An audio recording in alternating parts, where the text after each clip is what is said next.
Hey, welcome back everybody. I'm Chris. Billy's behind the camera. So yesterday was my birthday and I drove up some steaks and asparagus. You'll see that video probably linked to this or something like that.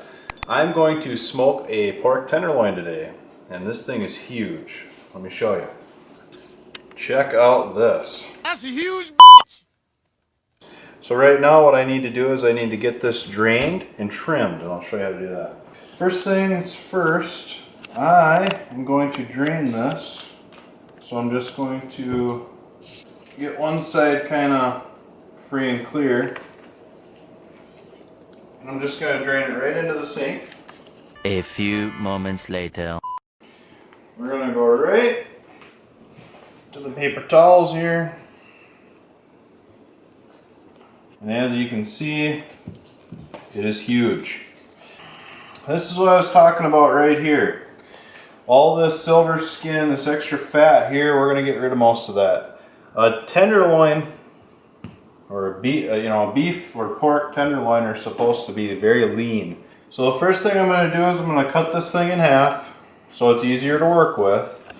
Now if you look at this, when I say I'm going to cut it in half, over here it's wider, and over here is wider than over here. So what I'm going to do is I'm actually going to go a little bit off center, because I know that there's going to be a little bit more mass over here, only by ½ inch or so. But when you're doing something like this, you want it to be as close to even as possible. So I think we're going to go right about here.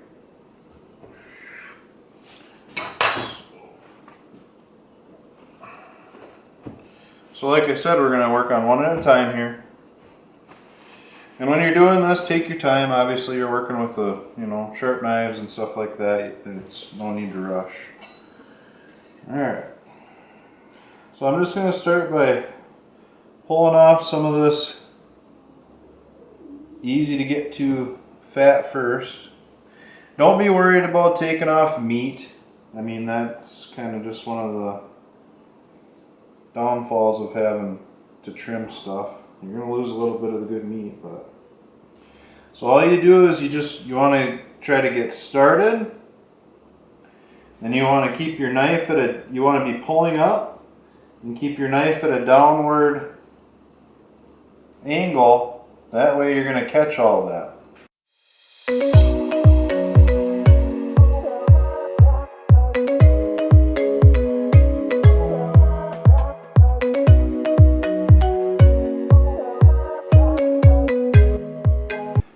Alright, so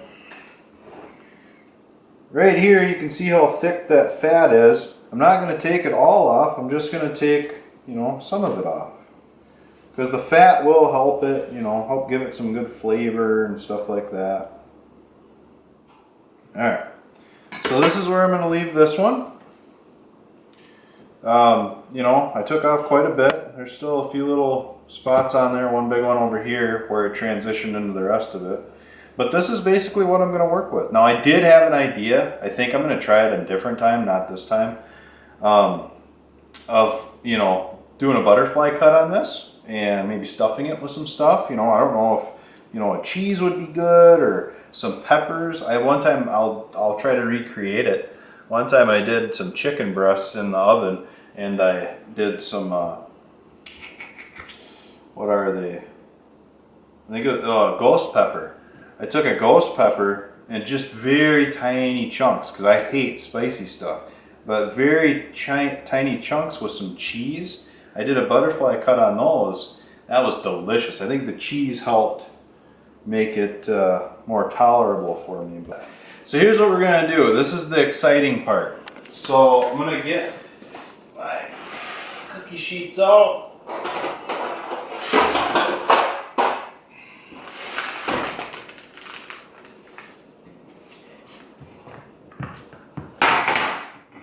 So what we're going to do, I'm going to do something different on both of them. It's going to be the same. I'm going to wrap them both in bacon, but I'm going to use a different rub on each one, just to kind of see what happens.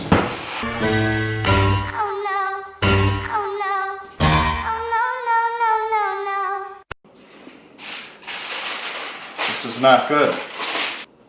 What's kind of cool about this is I've got the wood that I'm going to use for smoking is hickory, and then this is hickory, thick cut bacon. We only do thick cut bacon here. I think that it's a rip-off. When you go to cook bacon and it's just the normal thin slices, you get nothing to eat there. At least with these, you know, you get a halfway decent shot at getting some good meat out of it. So what I'm going to do is I'm going to dry rub these, wrap them in the bacon, I'm going to set them on here, then they're going to set. Then we're going to go out and we're going to get the grill set up for smoking. Avocado oil, I do that on everything, as you will keep learning about us. This is just going to help the rub stick a little bit better.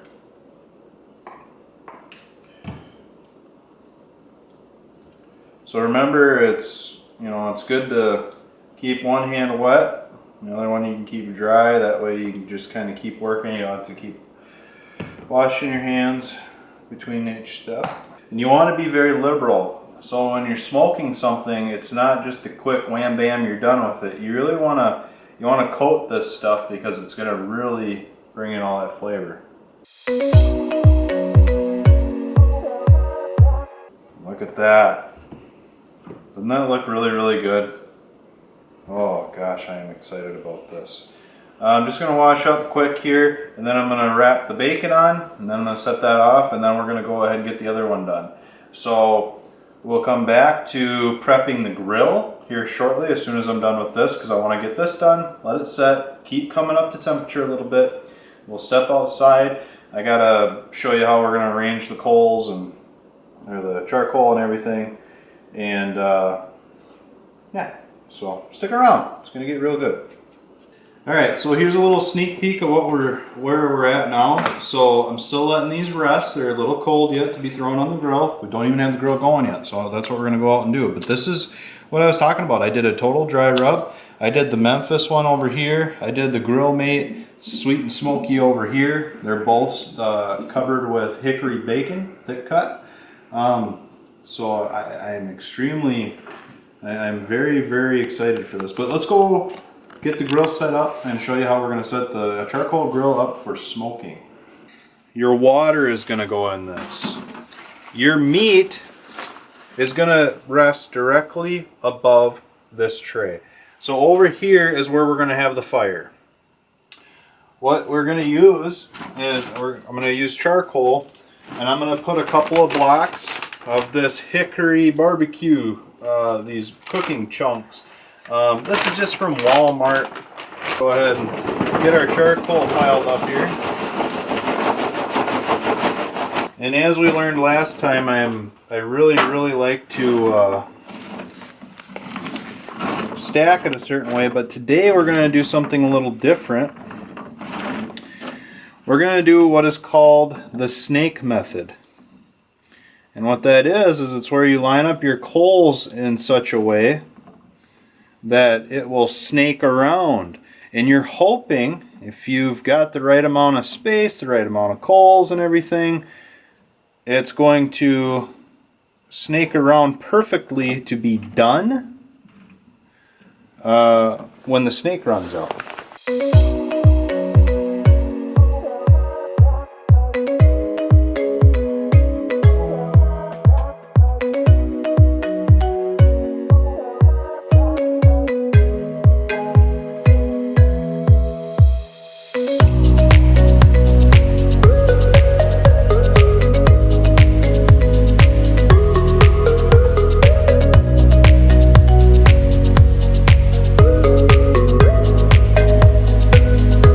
So what we're going to do here, I'm going to get my water tray in here, make sure all my coals are connected. That's a big thing I learned kind of the hard way, is your coals need to be connected just by resting on each other. Otherwise, they're not going to catch fire from sitting this far away from each other. So you got to make sure that you do that. So what I'm going to do is I'm simply going to get the beginning here started.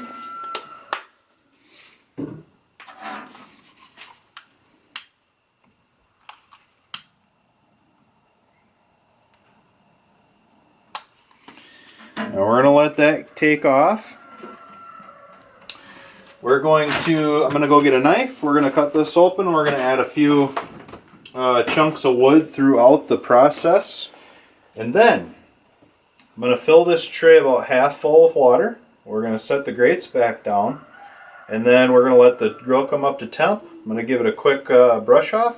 And we're going to get our meat on the grill. A few moments later. Okay, so I got the tray filled with water. My fire is out, so now I know that the coals are, you know, they're gonna start burning the way that, you know, charcoal is supposed to. So I will get the grates up here, and when this thing is up to temp, I'll scrape the grates off fast. So what I'm gonna do is I'm just gonna try to find some decent sized chunks. Actually, you know what? I'm going to do something a little different. Maybe I'm going to actually do smaller chunks, but more of them. What do you think of that? Yeah. So, basically what I'm going to do here is I'll put my first really big one right there on the side. Maybe we'll do one over here for kind of along the way, right? And then I'll finish off with another nice one. And I'll just cap it off with one right there. So now I'm going to put my grate on. I'm going to quit screwing around with it. So we want to get our temp up to about 225, 250. And then we're going to be happy. So we're ready to put our meat on. I'm going to have the meat over here. The heat is over here.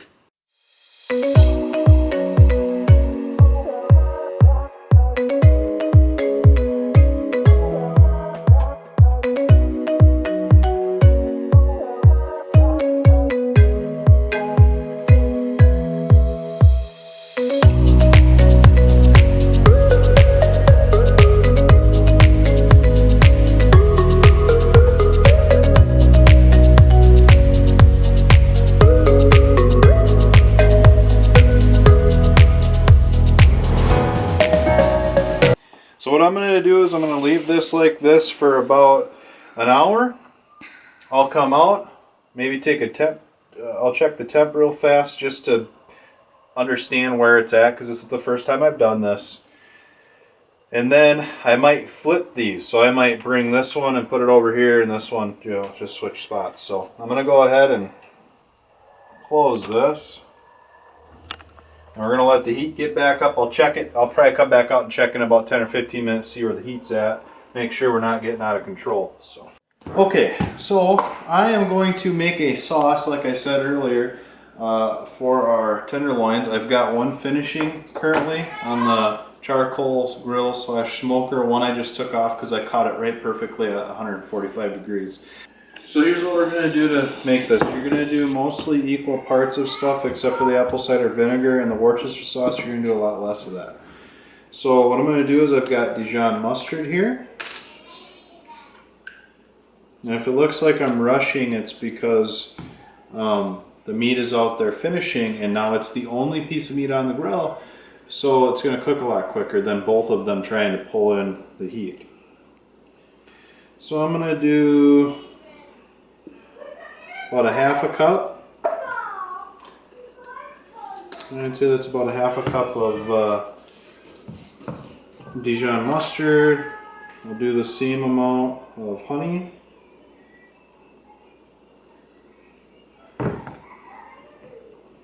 And this is just a guess. I don't know if this is going to be good or not, so we'll just have to see. I saw somebody else.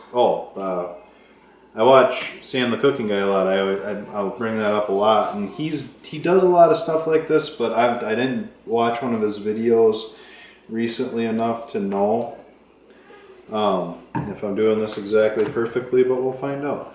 So that was probably a third a cup of hoisin sauce. I'm going to use oil. I'm going to use some avocado oil. We'll do a third cup of that. We're going to do a shot of Worcestershire sauce. And then we're going to do just a little bit apple cider vinegar. And that'll just help give it a little bit of a tang. Now I want to add a little bit of spice. I'm going to use some chipotle chili powder. I would say that's less than a teaspoon. And then some salt and pepper.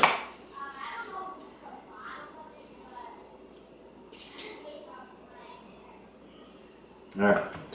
Now I'm just going to use a big spoon and mix. So if you look, it looks pretty gross. But we're going to mix it up. So the honey should help thicken it up a little bit, but we don't need it too thick. We just want it well blended.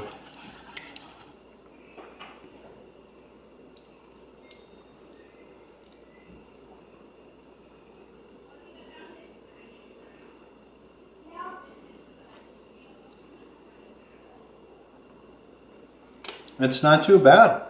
So all I'm going to do here is I'm just going to brush it on.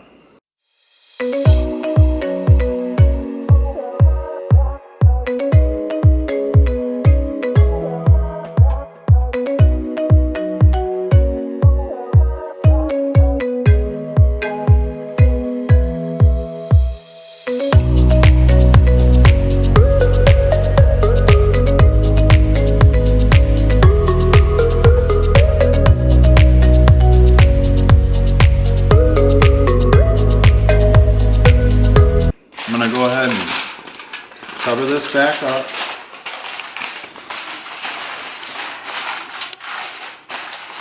Alright, so right now I've got my mashed potatoes ready. I've got beans finishing on the stove. It's just a quick, easy, instant potatoes and canned green beans. But the meat is done. It has rested. And I am ready to begin carving it up. So, here is what it looks like. This is the one that used the Sweet and Smoky Grill Mate rub. So, and then half of it I put the sauce on that I had made, and I don't know, we'll see. We'll see if it's worth it or not to do that in the future. Alright, so I'm going to start cutting it again. With any meat, you want to cut against the grain, which with loin, it goes long ways anyways, so it's pretty easy to figure that out. So, like I said, all the bacon's not going to be edible, but some of it. And it was more something I saw, I wanted to try, stuff like that. So, I'll just go ahead and... Alright, so there's our first piece.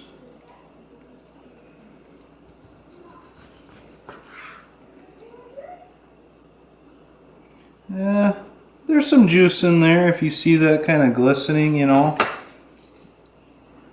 Yeah, a little shot of it here. Yeah, you can see it's juicy. It's gonna be good. You know, it isn't perfect, like I said, first time.